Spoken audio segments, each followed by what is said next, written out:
He headed out for a simple family lunch, thinking he had everything under control. But an unexpected encounter at a bus stop uncovered a past he had tried to erase. If you like stories like this, be sure to subscribe to this channel. We post new content every day. Now back to the story. Ryan Miller had always believed life could be organized like an Excel spreadsheet: rational decisions, calculated risks, and feelings kept under strict control. At 34, he was a millionaire tech entrepreneur in New York City, the owner of one of the country's fastest-growing startups, respected in the business world, and perfectly assimilated into the life he had learned to belong to since leaving rural Ohio 15 years earlier. His apartment in Tribeca reflected this meticulous organization: clean lines, neutral colors, and state-of-the-art technology in every corner. He was engaged to Brooke Vanderbilt, a successful corporate lawyer who was elegant and self-assured, the right choice in the eyes of his family, his influential friends, and the New York high society he had worked so hard to conquer. Everything finally seemed to be in its place after years of building his reputation and fortune. Still, a quiet unease would creep in during the early morning hours, a vague feeling that this stability was more of a carefully constructed facade than a genuine emotional achievement. But Ryan had learned early on to ignore such anxieties. Feelings were unpredictable variables in an equation he had otherwise mastered. On the morning of December 25th, on his way to the traditional Christmas lunch at his parents' house in Greenwich, Connecticut, he drove his Porsche through the city's bustling streets, mentally rehearsing the role he was about to play. The exemplary son who had made it big, the ideal fiancé who would soon give the Millers their grandchildren, the man who had made it and justified all the family's sacrifices to pay for his education in New York. The traffic was typical for Christmas in NYC, families rushing to lunches, packed shopping districts, a peculiar energy mixed with the urban chaos. Ryan adjusted the air conditioning and checked the clock on the dashboard. He would arrive on time, as always. Brooke was already there, probably chatting with his mother about the wedding preparations for their March ceremony. The light on Fifth Avenue turned red, forcing him to stop next to a crowded bus stop. Ryan picked up his phone to check some messages when a movement in his peripheral vision made him look up. And in that single instant, the world he had so carefully organized shattered. At the bus stop, waiting for public transit under the bright morning sun, was Maya Rodriguez, the woman he had loved intensely 2 years ago, the woman he had left behind when she told him she was pregnant, the woman he had accused of lying, influenced by fear, pride, and the venomous words of Greg Fisher, his then business partner, who had always treated feelings as a corporate weakness. Maya was thinner, her brown hair pulled back in a simple ponytail, wearing a basic t-shirt and faded jeans. But Ryan's shock wasn't just from seeing her there, so close after 2 years of complete silence. The shock was the double stroller in front of her, where 2 twin girls, a little over a year and a half old, were laughing and clinging to her hands as they tried to reach for a colorful toy. The children's age coincided with cruel precision to the moment he had kicked Maya out of his life, convinced by Greg that he was being played, that the pregnancy was a trap to get his money. The girls had his dark hair, the same high forehead, and one of them had a smile he recognized from his own reflection in the mirror. The light turned green, and other cars started honking behind him, but Ryan remained frozen, his hands trembling on the steering wheel. In that eternal second, he understood something irreversible and devastating. He hadn't just rejected a woman he loved. He had rejected 2 daughters, his daughters. A taxi driver honked more insistently, yelling something out his window. Ryan automatically hit the gas, his eyes glued to the rearview mirror until Maya and the children were out of sight. The rest of the drive to Greenwich was a blur of buildings, overpasses, and memories he had tried to erase. Maya, pregnant and radiant, telling him about the babies. His own expression of disbelief and panic. Greg's voice whispering doubts. Dude, think about it. How long have you known each other? 3 months? Doesn't that seem a little too convenient? Some girl who didn't even go to college, working as a waitress, suddenly pregnant with a rich entrepreneur's baby. He remembered the anger he felt, not just at the supposed betrayal, but at having allowed himself to be vulnerable. Maya was different from all the women in his social circle, spontaneous, authentic, with no apparent agenda. Maybe that's why he had let his guard down. And when doubt, fueled by Greg's insinuations, took root, Ryan reacted as he always did when he felt threatened. He attacked. "Do you think I'm an idiot, Maya? You think I don't see what you're doing? 3 months and suddenly you're pregnant? Way too convenient." The words he'd said that March afternoon came back like punches to the gut. "I don't know how much you want, but forget it. I'm not paying for this scam." Maya had tried to explain, had cried, had begged him to take a DNA test, but Ryan had already made up his mind, driven by fear and the need to maintain control over his organized life. He changed his phone number, blocked her on all social media, and instructed the doorman at his building not to let her up. Now, driving on autopilot down the FDR drive, Ryan felt the crushing weight of the truth. Those 2 laughing children in the stroller were his daughters, a year and a half of their lives he had missed because of pride and cowardice. His parents' house in Greenwich was decorated with Christmas lights, the table set with the special china, the familiar aroma of turkey and stuffing filling the air.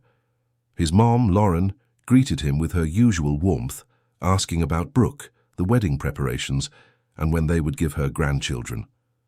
"Where's Brooke?" he asked, noticing his fiancée's absence. "She got here early to help with dessert," Ryan answered automatically, trying to focus on the conversation while his mind replayed the image of the twins on a loop. The table was full, his parents, his aunts and uncles, his cousins with their families. Brooke was chatting animatedly with his sister-in-law about wedding plans, radiant in a red dress that perfectly suited the occasion. She was everything a bride should be, smart, successful, from a good family and beautiful in a subtle but striking way. During lunch, surrounded by casual conversations about politics, the economy, and family gossip, Ryan watched his brother-in-law, Mark, playing with his 2-year-old son, Dylan. Every mundane gesture became a silent accusation. Mark changed the boy's diaper with ease, cut his food into tiny pieces, wiped his face clean of tomato sauce, and answered his nonsensical questions with infinite patience. "Daddy!" Dylan would yell, and Mark would turn instantly, as if that word were the most important sound in the world. Ryan wondered if his daughters could talk yet, if they called anyone daddy, if Maya had found another man, someone to take on the role he had rejected. The thought made him nauseous. "Ryan, are you okay?" Brooke touched his arm gently. "You've been so quiet." "I'm fine, honey, just tired from the last few days at work." But he wasn't fine. Every casual comment about responsibility, family, and maturity cut through him like a blade. When his father talked about the joy of having grandchildren, about how important it was for a man to leave a legacy, Ryan felt the urge to run away from that perfect lunch. Brooke played her part perfectly. She talked to everyone, complimented the food, and made plans to include both families in the wedding festivities. She was flawless, and that only intensified the emptiness Ryan felt. He realized with painful clarity that he had built a correct life, but not necessarily a true one. In the afternoon, when the kids went to play in the pool, Ryan slipped away to the back porch, pretending to take an urgent call. In reality, he was trying to process what he had seen that morning. He took out his phone and for the first time in 2 years typed Maya Rodriguez into the Facebook search bar. Her profile was private, but her profile picture showed her smiling next to 2 beautiful little girls. The bio simply read, "Mom to Lara and Lily, manager at Barnes & Noble." Lara and Lily. His daughters had names, personalities, an entire life he knew nothing about. Greg Fisher popped up in his suggested contacts, and Ryan felt an old anger resurface. It had been over a year since they had fought and parted ways as business partners, after Ryan discovered financial irregularities in the company's management. Greg had always been manipulative, always knew exactly which buttons to push to control the people around him. "Ryan, are you coming for a swim?" Brooke appeared on the porch, stunning in an elegant bikini, her blonde hair shining in the afternoon sun. He looked at her, his perfect fiancée, his planned future, his organized life, and felt a profound sadness. Brooke deserved someone who was fully present, not a man haunted by ghosts from his past and by two daughters he had abandoned out of pride. "I'll be right there, honey." But as he watched her dive gracefully into the pool, Ryan knew that something had irreversibly changed that day. The image of Maya at the bus stop, single-handedly carrying the responsibility that should have been his too, had broken something inside him that could no longer be fixed with spreadsheets or strategic planning. That night in the quiet Tribeca apartment, as Brooke slept peacefully beside him, Ryan lay awake, until dawn. For the first time in years, he allowed the feelings he had so carefully buried to rise to the surface. And what he found there was devastating. He had lost not only the woman he truly loved, but 2 years of his own daughters' lives. His life, organized like a spreadsheet, had collapsed at a traffic light on Fifth Avenue, and Ryan had no idea how to rebuild it from the rubble of his own choices. The days following Christmas passed in a dense fog of guilt and insomnia. Ryan tried to focus on work, on the planning, meetings for the next quarter, on the projects that would define the company's future, but his mind kept returning to that moment at the traffic light. The images of Maya with the twins replayed like a movie on a loop, every detail becoming sharper in his memory. The way one of the girls clung to her mother's shirt, how the other stretched her little arms trying to reach for something, the look of exhaustion in Maya's eyes. Brooke noticed the change almost immediately. During dinner at the sushi restaurant they frequented on Fridays, she talked about their honeymoon in France, showing him pictures of hotels in Provence she had bookmarked, but Ryan could barely keep up with the conversation. "Are you sure everything's okay?" she asked for the 3rd time that week, her chopsticks hovering in mid-air. "You've been distant since Christmas." Ryan forced a smile, the same one he used in presentations to investors when he needed to sell them on something he didn't fully believe in himself. "Just some issues at the company. Nothing I can't handle." But Brooke knew him too well to accept the superficial answer. She had fallen in love with his contained intensity, the way Ryan could be passionate about his projects without losing his rationality. Now, however, she saw only an empty shell trying to keep up appearances. "Ryan, we're getting married in 3 months. If something is bothering you, I want to know. We can't start a marriage with secrets between us." The word secrets hit him like a punch. Ryan put down his chopsticks and looked at Brooke, beautiful, confident, preparing to share her life with him. She deserved the truth, even if that truth destroyed everything they had built together. "There's something I need to tell you," he said finally. Brooke sensed the serious tone and sat up straighter, instinctively bracing for impact. "On Christmas, when I was driving to my parents' house, I saw someone from my past. An ex-girlfriend. Maya. We dated about 2 years ago.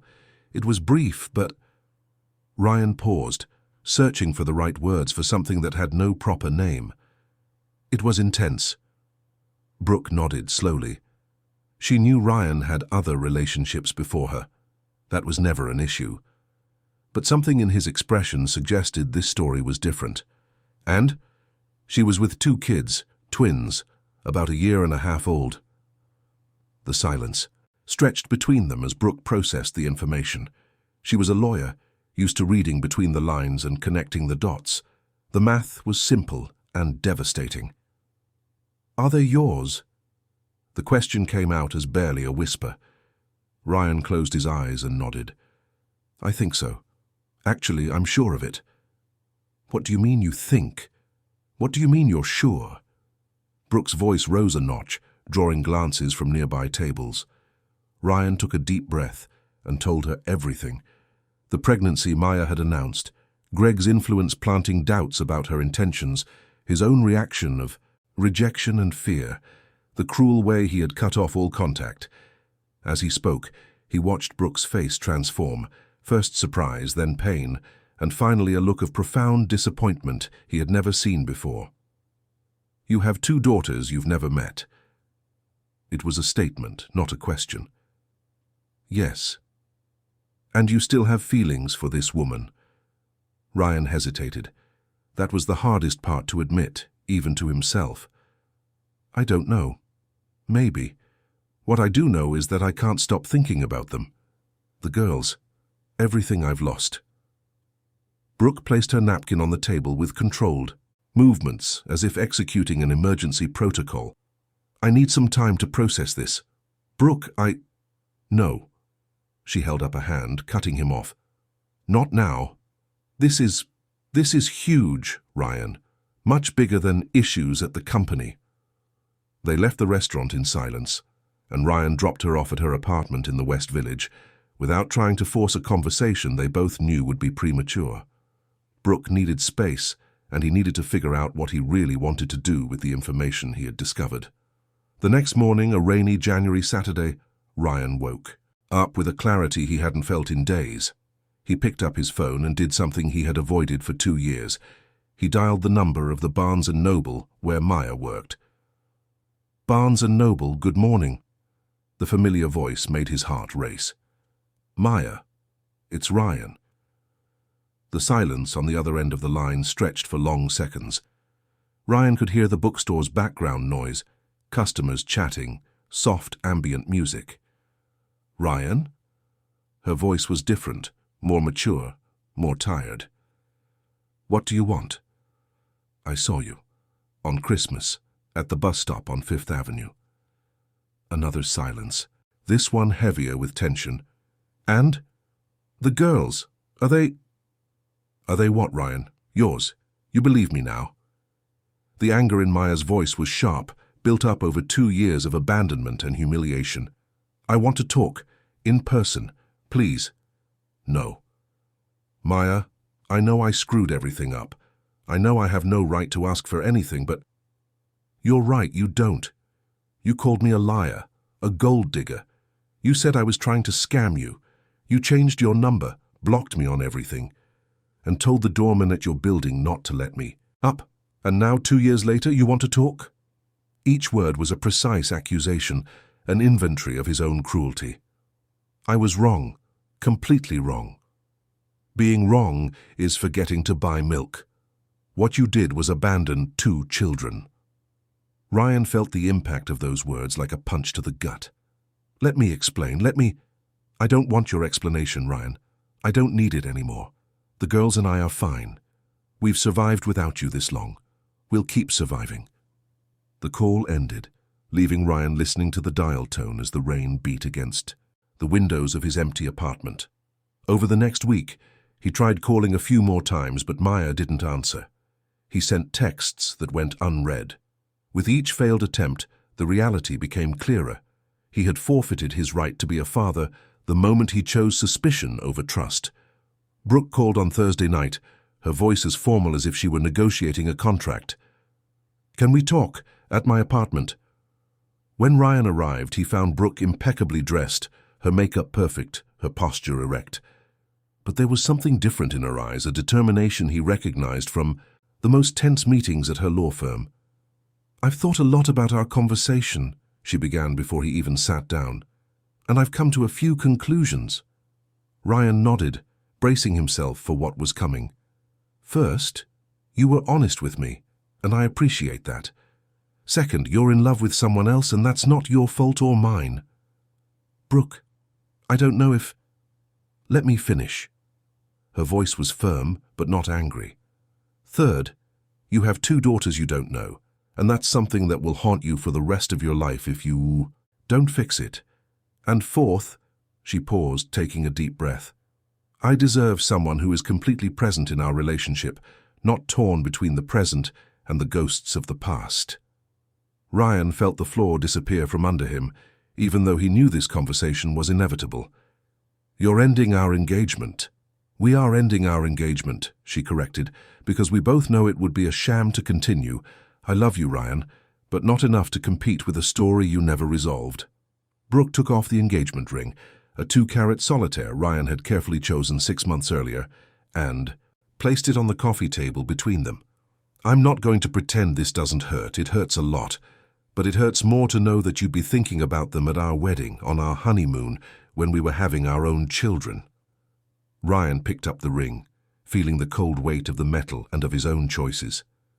You're an amazing woman, Brooke. Any man would be lucky. No.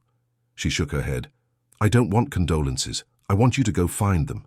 Your daughters. Fix this, Ryan, for everyone's sake. They hugged for the last time as an engaged couple, a long, melancholy embrace that carried 3 years of a relationship and shattered plans.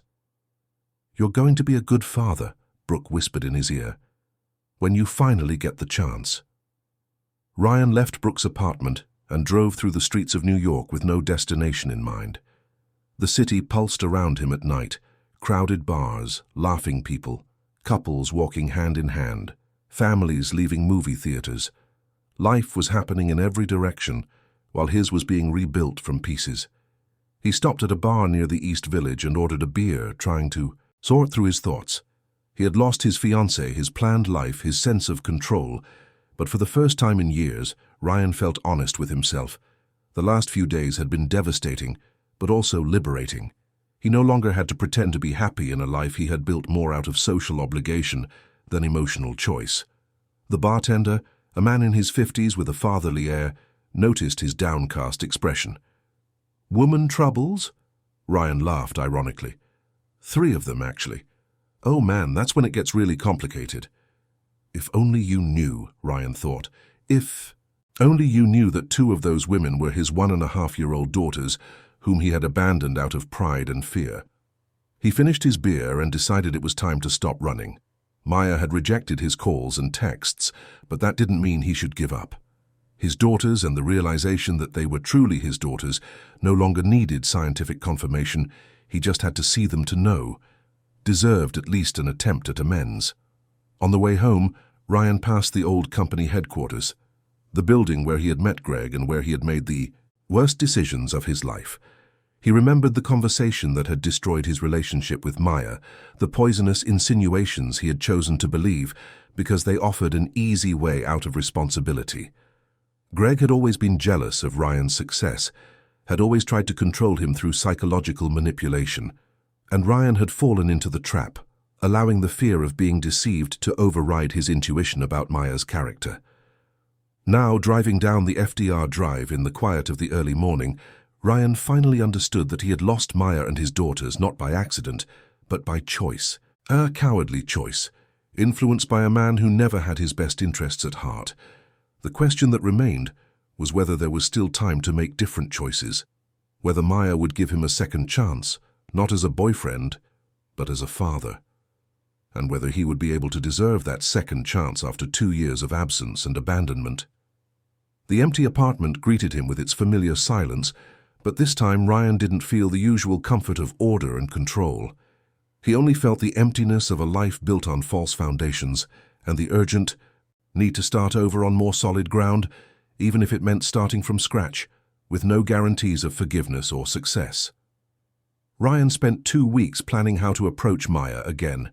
He consulted parenting websites, read articles on rebuilding broken bonds, and even considered hiring a family therapist. But in the end, he opted for the simplest, most direct approach: go to the bookstore where she worked and try for a face-to-face conversation. The Barnes & Noble on Fifth Avenue was a bustling place, filled with students, professionals on their lunch breaks, and people seeking an escape among the shelves of books. Ryan arrived at 2 in the afternoon on a Thursday, wearing jeans and a discreet button-down shirt, trying not to look like the millionaire entrepreneur he was. He wanted Maya to see him as a man, not as a symbol of everything she had rejected. He found her in the children's section, organizing books on a low shelf. She had her back to him, her brown hair loose on her shoulders, focused on her task. For a moment, Ryan just watched her, remembering how they had met 2 years earlier at a book launch party. Maya had been helping with the event, and something about her simplicity, the way she treated everyone with genuine attention, had immediately caught his eye. "Maya." She turned quickly, nearly knocking over a stack of books. The expression on her face went through several stages in seconds: surprise, anger, exhaustion, and finally a defensive resignation. "You can't be here, Ryan. This is my workplace. I just want to talk. 5 minutes." Maya glanced around, noticing that a few of her co-workers had already spotted them. Ryan wasn't exactly inconspicuous. Even dressed casually, he had a presence that drew attention. "Not here." She checked her watch. "My break is in an hour." There's a coffee shop in the gallery across the street. If you really want to talk, meet me there at 3:30. Ryan nodded, relieved that she had at least agreed to hear him out. I'll be there. The hour-long wait was excruciating. Ryan bought a book on fatherhood, drank 3 coffees at a nearby cafe, and mentally rehearsed what he would say. When he finally saw Maya walk into the coffee shop, wearing faded jeans and a simple t-shirt, carrying a worn-out bag, he had to fight the urge to just apologize endlessly and beg for forgiveness. She sat at the table he had chosen in the back, away from other customers, but maintained a rigid posture, her arms crossed in a clear defensive barrier. "You have 5 minutes," she said without preamble. Ryan took a deep breath. He had prepared a speech, but facing her, all the words felt inadequate. "I saw you at Christmas, you and the girls, and I knew instantly that they are my daughters. You know now." The irony in Maya's voice was sharp. 2 years later, you finally know. Maya, I know there's no excuse for what I did. I know I was a coward, that I hurt you, that I abandoned you when you needed me most. You didn't just hurt me, Ryan. You humiliated me. You said I was a liar, a gold digger trying to pull a fast one. You changed your number, blocked me on everything. When I was 7 months pregnant, I showed up at your building begging to talk, and the doorman told me you had given orders not to let me up. Every word was a stab, because Ryan remembered that incident perfectly. He remembered being in his apartment knowing Maya was downstairs and making the conscious decision not to go down. I was scared. Scared of what? Of being a father, of taking responsibility, or scared that I was actually telling the truth and you'd have to admit you were wrong? The question hit the core of the problem. Ryan had feared all of those things, but especially the last one. Admitting he was wrong would mean acknowledging he had destroyed something precious out of sheer pride. All of those things. Mostly, I was scared to admit that you were the most honest person I had ever met, and I chose to believe the worst about you. Maya uncrossed her arms, but her expression remained closed off. So why are you here now? What changed? I ended my engagement. Oh. Maya processed the information with a neutral expression. And now that you're single, you remembered you have 2 forgotten daughters lying around. It's not like that. I ended it because I realized I couldn't be a good husband, knowing I had abandoned you. Brooke realized before I did that I wasn't fully present in the relationship. Brooke, your fiancée. Ex-fiancée, and she was right. I couldn't stop thinking about you, about how I ruined everything. Maya was silent for a few moments, stirring the sugar she hadn't used in her coffee. You want to meet the girls. It was a statement, not a question. More than anything in the world. Why? Why now? Why after 2 years of total absence? Ryan searched for the right words, knowing everything depended on this answer. Because I finally understand that being a father isn't an automatic right. It's a responsibility I rejected when I should have embraced it. And because even if you never forgive me, even if I'm never the father I should have been from the start, they deserve to at least know who I am. The girls don't need a father, Ryan. They have a mother. They have grandparents who adore them. They have a stable and happy life without you. I know, but maybe I need them. Maybe I need the chance to try to be the man I should have been 2 years ago.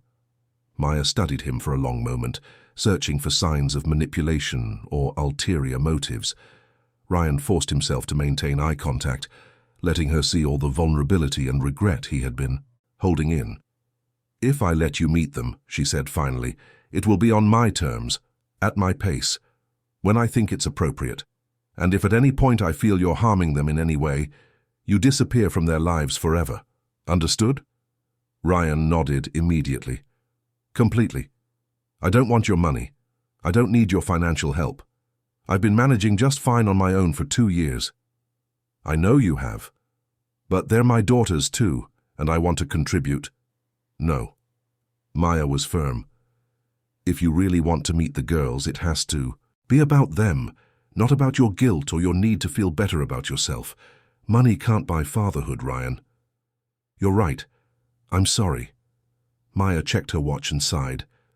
Saturday morning, Central Park, 10 o'clock. If you show up, you'll meet Lara and Lily. If you don't, never contact me again. She stood up to leave, but Ryan stopped her.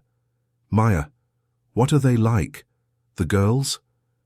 For a moment, Maya's rigid expression softened, and Ryan saw a glimpse of the woman he had fallen in love with years ago. "Lara is more outgoing, curious, talks non-stop. She wants to meet everyone, hugs strangers on the street, loves music.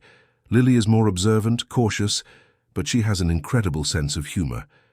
They're perfect, Ryan, and they're your daughters, whether you accept it or not."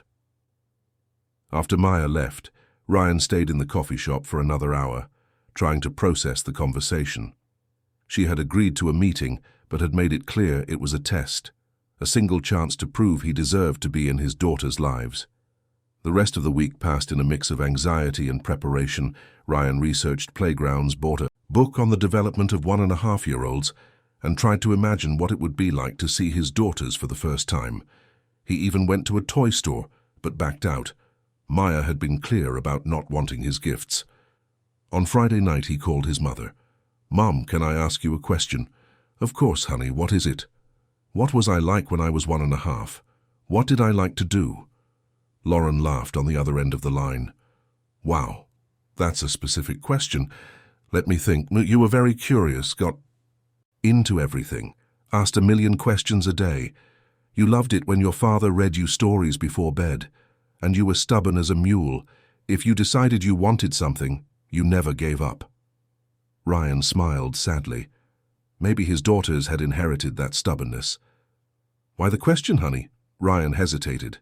He hadn't told his parents about Maya and his granddaughters yet. He wasn't ready to deal with their reactions too. "Just curious, Mom." On Saturday, Ryan arrived at Central Park 15 minutes early. He found a bench near a playground and watched other families, fathers pushing swings, mothers chasing toddlers, grandparents doting on their grandchildren. He tried to picture himself doing those things, but felt like an actor rehearsing for a role he had never studied. At 10 o'clock sharp, he saw Maya approaching with the double stroller. Even from a distance, Ryan could see the two girls, one wearing a little pink outfit and the other a striped one. They seemed excited, pointing in different directions, chattering in the mixed-up language only toddlers master. Maya spotted him on the bench and walked toward him, stopping about 10 feet away. The girls looked at Ryan with the natural curiosity of children, without fear or strangeness. "Lara, Lily," Maya said in a soft voice, "this is Ryan. He's a friend of Mommy's." The girl in pink, Lara, Ryan assumed, waved at him enthusiastically, grinning widely. The other, Lily, watched him more cautiously, but without hostility. "Hi," Lara said, the word coming out clear and cheerful. Ryan felt his chest tighten with emotion. It was the first word one of his daughters had ever said directly to him. "Hi, Lara," he replied, trying to keep his voice steady. "Hi, Lily." Lily gave a shy wave, still studying his face with childlike attention. Ryan looked at Maya, silently asking for permission. She gave an almost imperceptible nod. Can I get closer?" "Slowly," Maya said. "They're not very shy, but they don't know you." Ryan stood up from the bench and walked slowly toward the stroller, crouching down to their level. Up close, the resemblance was even more striking. They had his dark eyes, the same shape of his face, even some gestures he recognized as his own. "You're both so beautiful," he said, his voice thick with emotion. Lara reached out to touch the watch Ryan was wearing, fascinated by the glint of the metal. Lily pointed to a dog walking nearby, saying something unintelligible but clearly excited. "Do they talk a lot?" Ryan asked Maya. "Lara says more clear words. Lily has her own language, but she communicates very well." Maya paused. "They call my mum Grandma. My dad passed away when they were 6 months old." "I'm so sorry." "He would have loved to have met you," Maya said, an old hurt in her voice. "He always said the girls deserved to have a father." Ryan felt the weight of that information. Maya had lost her own father while raising 2 daughters alone, dealing with his absence and with Ryan's. The next 2 hours passed in a surreal mix of discovery and familiarization. Ryan followed the girls around the playground, always under Maya's watchful eye, trying to understand each of their personalities. Lara was indeed more outgoing. She tried to include him in her games, offered him toys, and laughed loudly when he made funny faces. Lily was more observant, but gradually warmed up, especially when Ryan started imitating the sounds she made, turning their communication into a fun game. "She wants you to push her on the swing," Maya translated when Lily tugged on Ryan's shirt, pointing toward the swings. "Can I?"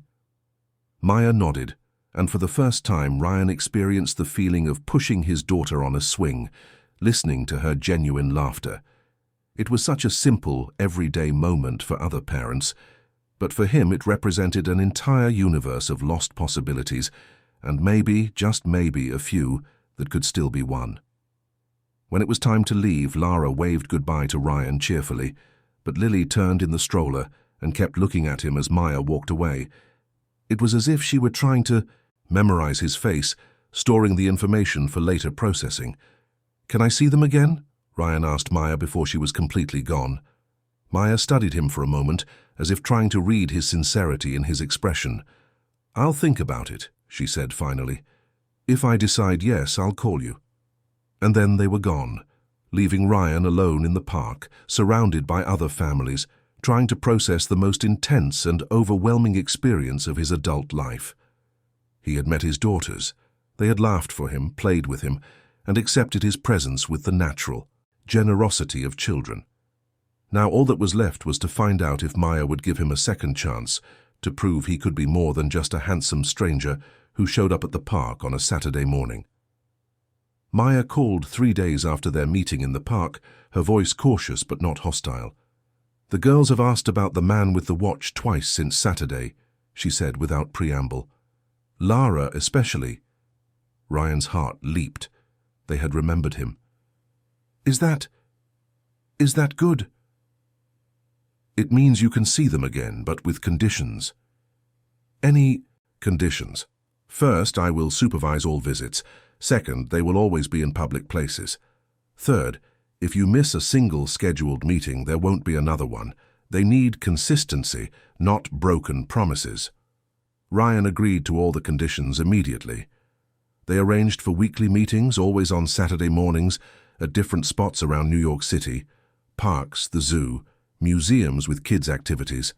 The second meeting was at Central Park. Ryan arrived with a children's storybook, having spent the week researching child development and age-appropriate activities. Lara ran toward him as soon as she saw him, shouting, "Rye! Rye!" her version of his name. Lily followed more slowly, but with a shy smile that melted his heart. "Do they know who I am?" Ryan asked Maya as the girls played near a fountain. "They know you're someone special. I haven't explained fatherhood yet. They're too young to understand complex family concepts. For now, you're Ryan, the man who shows up on Saturdays to play with them." It was a start, and Ryan decided it would be enough. Each Saturday brought small breakthroughs. Lara started running to him when she saw him coming. Lily let him pick her up when she got tired of walking. Ryan learned that Lara loved books and music, while Lily preferred games that involved hiding and finding things. "You're doing well," Maya commented after their fourth meeting, watching Ryan patiently try to assemble a simple puzzle with Lily. "They're comfortable with you." "And you?" Ryan asked, looking up at her for the first time during their conversation. "Are you comfortable with me being around?" Maya hesitated before answering. "I'm learning to trust that you won't disappear again, but it's still complicated." "What can I do to make it less complicated?" "Time. Just time. And consistency." Ryan had transformed his work schedule to accommodate these meetings. He cancelled meetings, turned down trips that fell on Saturdays, and delegated responsibilities he once considered non-negotiable. His partners noticed the change, especially after he declined a crucial meeting with Japanese investors because it coincided with a kids' day at the zoo. "Dude, what's this about not being able to travel on Saturdays?" asked Mark, his current partner and a longtime friend. Ryan had avoided telling his colleagues about Maya and the girls, but the pressure was mounting. His absences and lack of focus on projects that once consumed him completely were not going unnoticed. "I have some important personal commitments." "More important than closing the deal with Tokyo Tech? Ryan, this project could triple our revenue next year." In that moment, Ryan realized how much he had changed. 2 months ago, tripling revenue would have been his absolute priority. Now the thought of missing a Saturday with Lara and Lily seemed unthinkable. Reschedule the meeting for Monday. They'll understand. Mark watched him with growing curiosity. You're different, man. Ever since that whole thing with the broken engagement. Did something happen?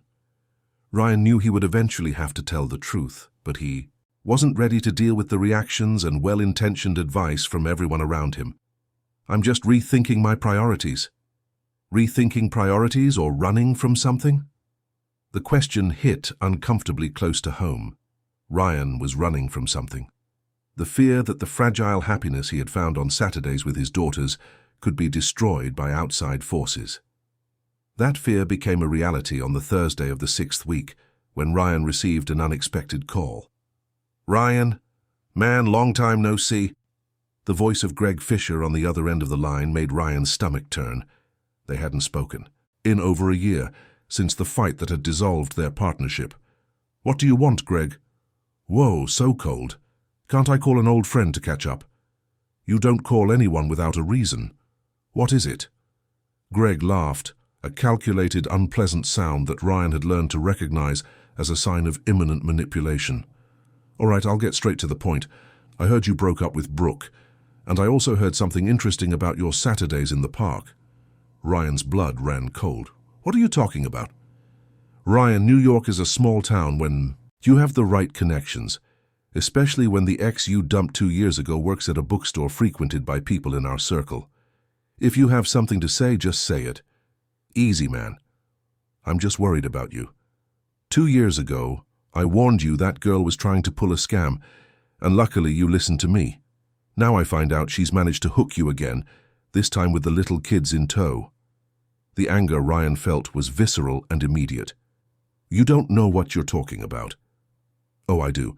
Maya Rodriguez, former waitress, now a bookseller with 2 daughters who magically happened to be your age and showed up in your life right after you became single. Very convenient, don't you think? The girls are my daughters. Oh, are they? Did you get a DNA test? Ryan hesitated for a second, and that was all Greg needed to spot the vulnerability. You didn't get a DNA test. Ryan, man, you're being played again. She saw you were single, a millionaire, and brought the kids in to reel you in. Stop it, Greg. You don't know the situation. I know you, man. And I know her type. 2 years ago, she tried the same thing, and it didn't work. Now she's back with a different strategy, brought the kids to play on your emotions. You're a son of a bitch, Greg. You're the one who planted that crap in my head 2 years ago. I saved you 2 years ago, and I'm trying to save you again now. Ryan hung up, but the damage was done. The doubts he had buried began to resurface like poisonous weeds. What if the girls really weren't his? What if Maya was using them for some kind of delayed revenge or financial gain?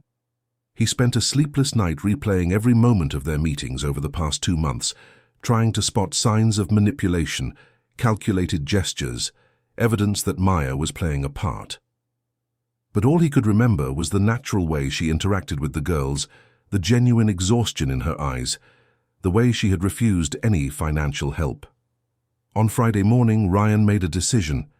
He called a clinical lab and scheduled a discreet paternity test for the following Saturday. That Saturday's meeting was at the Children's Museum of Manhattan. Maya had suggested it because it was an educational environment, and the girls were starting to show an interest in books and stories. Ryan arrived with the collection kit he had picked up from the lab on Friday, hidden in his jacket pocket. Lara and Lily ran to him as usual, shouting, "Rye!" in unison. Lily, who had become more affectionate in recent weeks, immediately climbed into his lap and started playing with his hair, a habit she had developed when she wanted his attention. While Maya was distracted reading an informational plaque, Ryan discreetly collected a few strands of hair from Lily and then from Lara. When she came over to show him a book she had found, he stored the samples in the kit, feeling like a traitor for investigating his own daughters. "You're acting strange today," Maya commented as they were leaving the museum. "Did something happen?" Ryan almost told her about Greg's call, about the doubts that had resurfaced, about the test he had just done. But he looked at the girls sleeping in the double stroller, exhausted after a morning of discovery, and decided to wait for the results. Just work. Some issues with an ex-partner. Maya nodded, but Ryan could tell. She noticed his evasiveness. The test results arrived by email on Tuesday. 99.9% probability of paternity for both children. Ryan read the document 3 times, feeling a mixture of relief, shame, and anger at himself for having doubted again. Greg called that same afternoon, as if he had a sensor for Ryan's most vulnerable moments. "So? Have you opened your eyes yet?" "The girls are my daughters, Greg. I got a DNA test." "Oh, really? And how did you get the samples without her knowing? Because if she knew, she could have manipulated." Ryan hung up and immediately blocked Greg's number. He realized that no matter how much proof he had, there would always be a poisonous voice trying to plant doubt, always a way to question Maya's honesty. The difference was that now he recognized that voice for what it truly was. Not protection, but sabotage. Greg wasn't trying to save him from Maya. He was trying to destroy any chance of happiness Ryan might build outside the controlled, competitive universe they had once shared. The following Saturday, Ryan arrived at the park with a different energy. He played with the girls without reservation, laughed at Lara's nonsensical jokes, built sandcastles with Lily, and carried them both on his shoulders when they wanted a better view of the ducks in the pond. "You seem more relaxed today," Maya observed, smiling for the first time in weeks. "I am. I finally am." "Did you resolve the issues with your ex-partner?" Ryan looked at her, at the girls playing near the fountain, at the simple, honest life Maya had built far from all the toxicity he had allowed to contaminate his decisions. "I did. And I learned something important. Some people don't want what's best for you even when they pretend." "They do." Maya nodded, as if she understood exactly what he was talking about. "Twice I almost lost you because of the words of someone who never had our best interests at heart," Ryan continued. "There won't be a third time." "Twice?" Ryan took a deep breath. It was time to be completely honest. 2 years ago, when you told me about the pregnancy, he was the one who planted the doubts about your intentions. And last week, he tried to do the same thing." Maya was silent for a moment, processing the information. "And you believed him again?" "For a few days, yes, until I realized the problem wasn't you. The problem was always my willingness to believe the worst instead of trusting what my heart knew to be true." "Which is?" Ryan looked directly into her eyes, letting all his vulnerability and regret show. "That you are the most honest woman I have ever met, that these girls are my daughters, and the most important thing that has ever happened in my life, and that I was the biggest idiot in the world for wasting 2 years I could have spent getting to know them." Maya blinked several times, and Ryan noticed her eyes were moist. "That's the first time you've talked about them as your daughters." "They are, and I want to be the father they deserve, if you'll let me." Lara chose that moment to run up to them, offering a yellow flower she had picked from a flower bed. "For Mommy," she said, handing the flower to Maya. Then she looked at Ryan and picked another one. "For Daddy." The silence that followed was heavy with meaning. Maya looked at Ryan, surprised, as he took the flower with trembling hands. "She called you Daddy," Maya whispered. Does she know?" "I don't know how, but kids always know more than we think." Ryan crouched down to Lara's level and hugged her gently. "Thank you for the flower, Princess." Lily came running over too, wanting to join in on the flower distribution. In a few minutes, the 3 of them were covered in yellow petals and genuine smiles. In that moment, watching his daughters laugh and play, Ryan finally understood that he had found something no spreadsheet in the world could organize: a family. Imperfect, complicated, built on the rubble of wrong choices, but real and his. And for the first time in 2 years, the future seemed full of possibilities instead of threats. The moment Lara called Ryan Daddy changed everything. Not immediately or dramatically, but like a planted seed that began to sprout slowly, shifting the dynamic between them with a naturalness that surprised them all. Maya watched Ryan closely over the following weeks, analyzing how he reacted to the new emotional responsibility the girls had placed on his shoulders. To her surprise, he didn't panic or try to set boundaries. On the contrary, he embraced the role with a dedication she hadn't expected. Ryan began to study fatherhood as if it were a crucial business project. He read books on child development, researched age-appropriate activities, and even took an online course in pediatric first aid. But most importantly, he was present, consistently present. "You don't have to be the perfect father overnight," Maya said during one of their outings, watching Ryan patiently try to teach Lily how to tie her shoes, a task clearly beyond the motor skills of a 2-year-old. "I know, but I have a 2-year delay to make up for." "It doesn't work like that. Fatherhood isn't about compensation or guilt. It's about being present from now on." Ryan stopped fiddling with the shoelaces and looked at her. "How are you so wise about this? You were only 26 when they were born, and you had to learn everything on your own." Maya smiled sadly. "I learned because I had no choice. And I learned that kids don't need perfection. They need consistent love and genuine presence. You're giving them both." Gradually, the weekly meetings became insufficient. Lara and Lily started asking for Ryan during the week, especially Lara, who had developed a habit of calling him on a toy phone.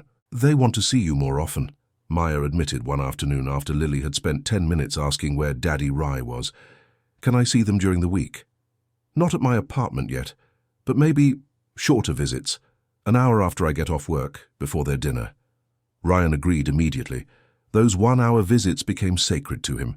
He would leave meetings early, cancel important calls, and completely reorganize his schedule around those moments. Mark and his other partners noticed, but now Ryan no longer cared about hiding the truth. "I have 2 daughters," he announced during a board meeting in April. 2-year-old twins, and they are my #1 priority." The silence that followed was broken by Mark.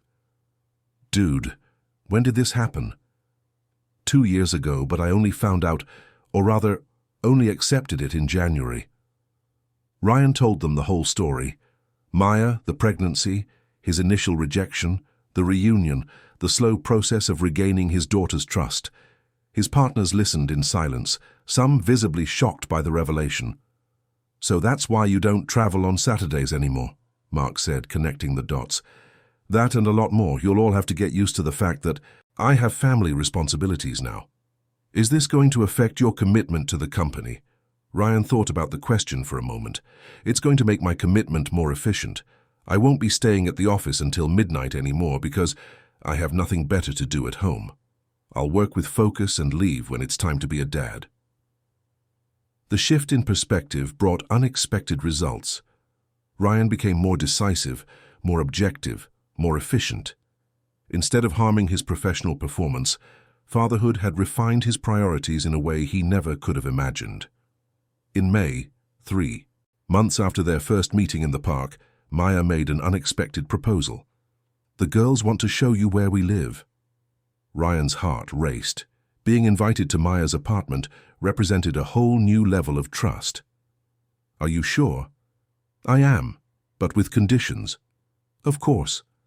This isn't a romantic reconciliation. This is you getting to know the environment where your daughters live, being part of their routine in a more intimate way." "I understand, and I appreciate the trust." Maya's apartment was in a simple building in Queens, a small but well-kept 2-bedroom, filled with toys, children's books, and drawings taped to the refrigerator. Ryan immediately noticed that every corner of the space had been designed around the girls' needs. There was no luxury, but there was love in every detail. "Daddy!" Lara shouted as soon as he walked in, running to show him her room. "My bed!" The girls' room was small but cozy, with 2 beds side by side, walls decorated with cartoon characters, and a bookshelf overflowing with books. Ryan felt a wave of emotion as he saw photos of them at different ages taped to the wall, moments he had missed, but that Maya had carefully preserved. "Were they born here?" he asked as Maya prepared the girls' dinner. "At the public hospital nearby, 12 hours of labor all alone. My mom didn't get there until the next day." Ryan felt a painful pang of guilt, imagining Maya going through all of that by herself. "I'm so sorry I wasn't there." "It's in the past. What's important is that you're here now." During dinner, Ryan observed their family routine. Maya had created an organized yet flexible system, Set times for eating, playing, bathing, and sleeping, but always with room for each child's individual needs. Lara ate quickly and was eager to go play, while Lily preferred to eat slowly and chat during the meal.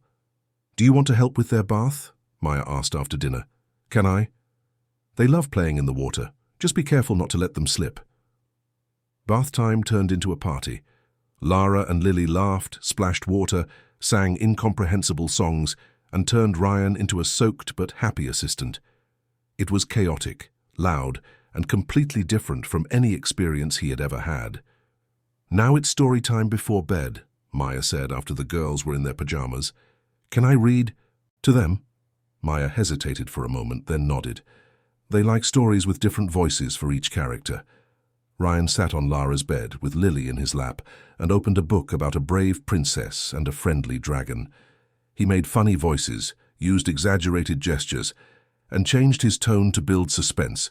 The girls were mesmerized, laughing at the right moments, asking questions, and participating in the story. When he finished, Lily was nearly asleep in his lap, and Lara snuggled up beside him. "Daddy stay?" Lara asked in a sleepy voice. Ryan looked at Maya, who was leaning against the doorframe watching the scene. "Daddy can't stay tonight, honey, but he'll be back tomorrow to play with you." "Promise?" "I promise." After the girls were asleep, Ryan and Maya sat in the small living room, drinking tea and talking in low voices. "Thank you for letting me be a part of all this," Ryan said. "Their routine, the intimacy of your family. You're part of their family. It was time you started acting like it. And us, do we have a future as us?" Maya was silent for a long moment, stirring her tea. "I don't know. I'm learning to trust you as the girl's father, but trusting you as a partner, that's more complicated. Because of what I did 2 years ago. Because of what you did twice, 2 years ago, and last month when you doubted me again." Ryan knew she was right. Romantic trust was a different territory from parental trust. "What can I do?" "Time, consistency.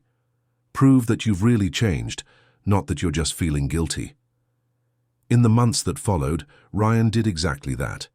He showed up when he promised, kept every commitment to the girls, and became a natural part of their family routine.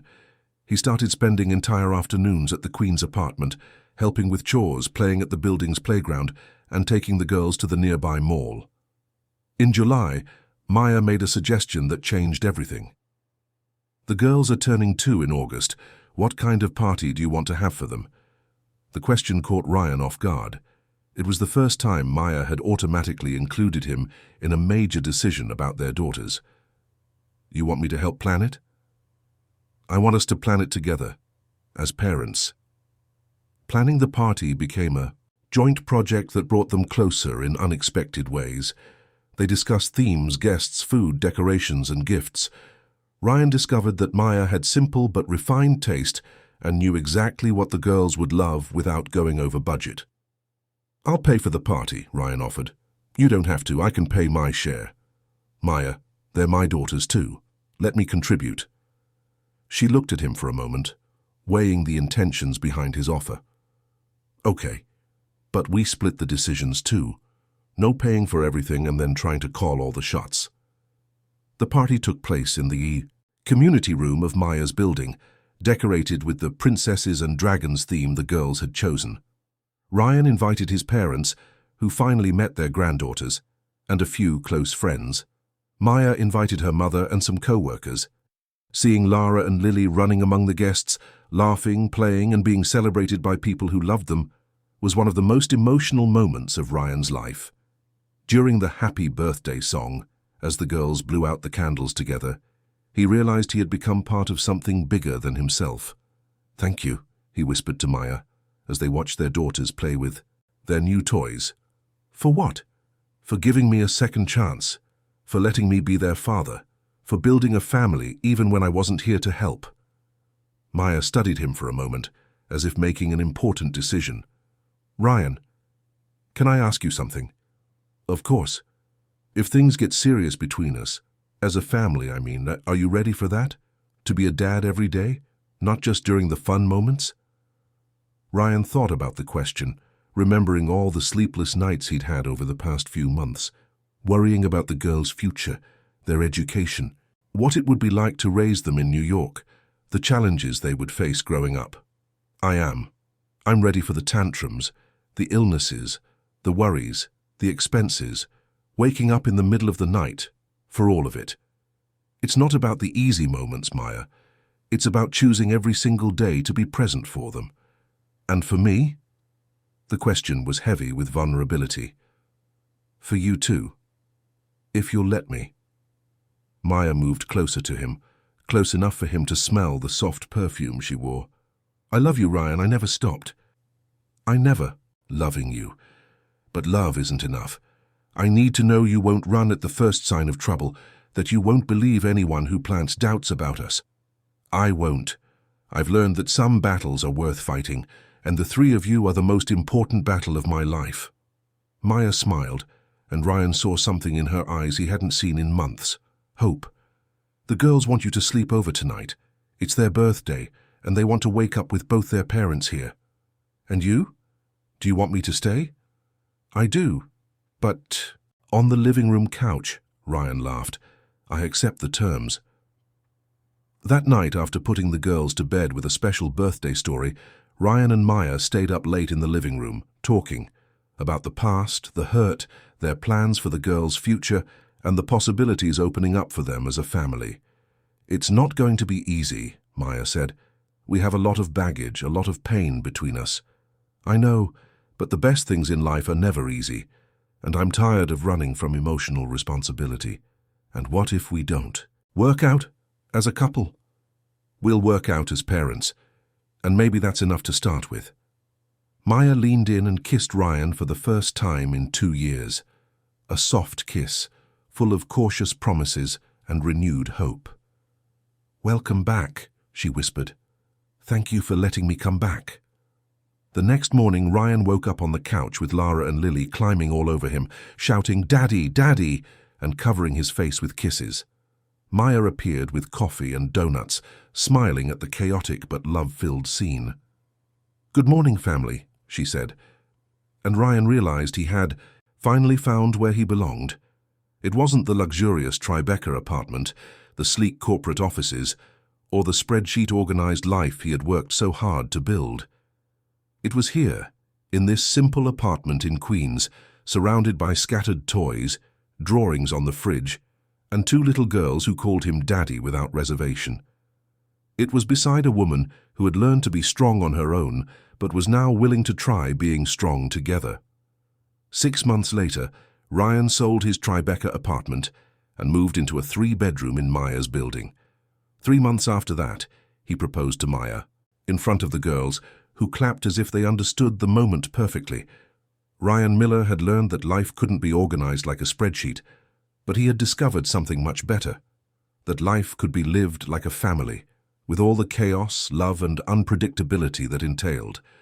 And for the first time in his adult life, he was completely at peace with that lack of control, because he had found something worth far more than perfect organization. He had found true love in its purest and most transformative forms.